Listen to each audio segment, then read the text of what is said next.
All right, so let's sketch the graph of, this is y is equals to x plus 3 squared. So what I can do here is I can say x plus 3, then x plus 3 again. So this means that y is equals to x times x is x squared, x times 3 is 3x, 3 times x again, that's a 3x, then 3 times 3 is 9.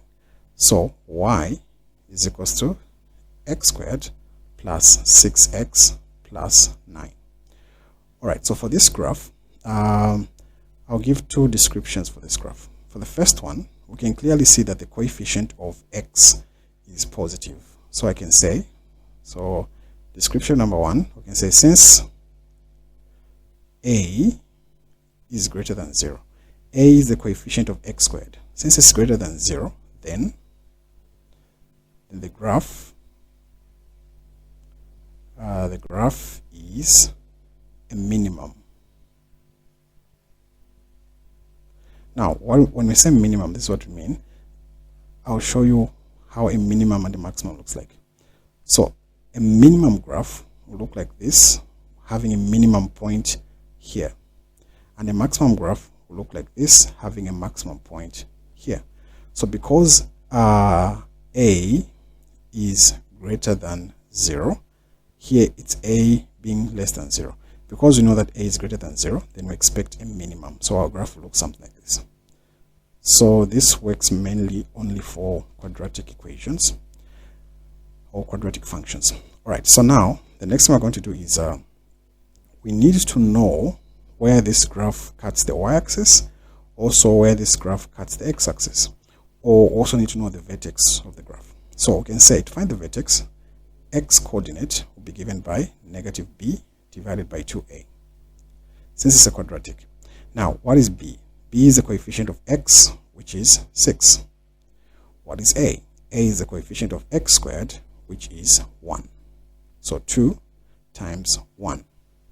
This gives us negative 6 over 2. Then this gives us negative 3. So the vertex, let me just write it here. So that's another description. Vertex.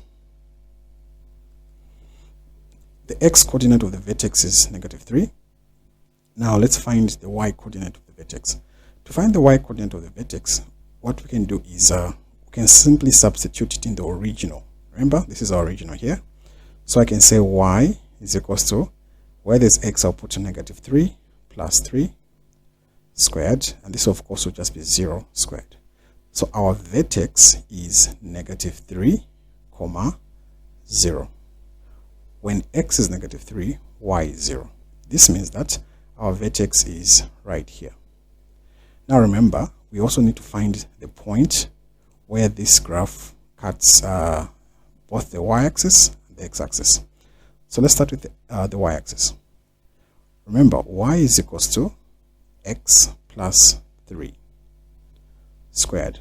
Since the vertex is on the x-axis, then we can just say, if x is 0, what is y? So if x is 0, then y will be equals to 0 plus 3 squared. So that is y is equals to 3 squared, which is 9. So it will cut the y-axis at 9, which is here.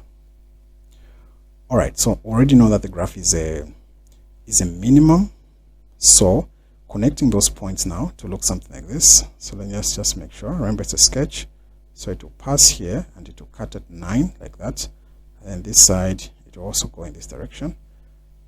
It's supposed to form something like a curve. Let me try to do it better. So it comes here like that, bounces off there, then it goes something like that. So with the vertex at negative 3, let me just shift it a bit like this.